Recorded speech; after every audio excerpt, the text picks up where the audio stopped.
Let's start with a history lesson. Women's discomfort for money management certainly did not arise out of the abyss.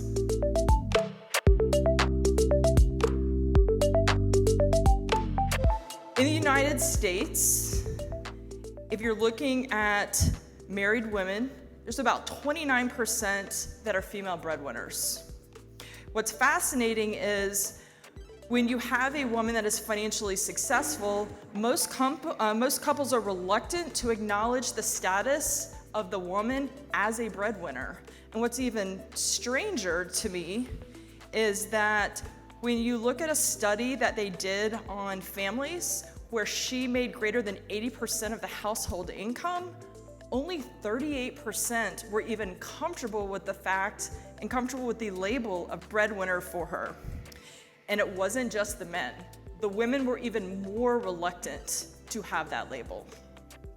And so when we look at women's historical relationship with money, I think it's very similar to today's STEM initiatives. Societal gender norms didn't require it, and the law of the land just downright discouraged it.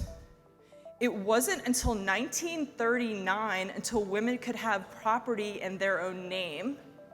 And it wasn't until 1960 where in every US state, they allowed a woman to own a bank account.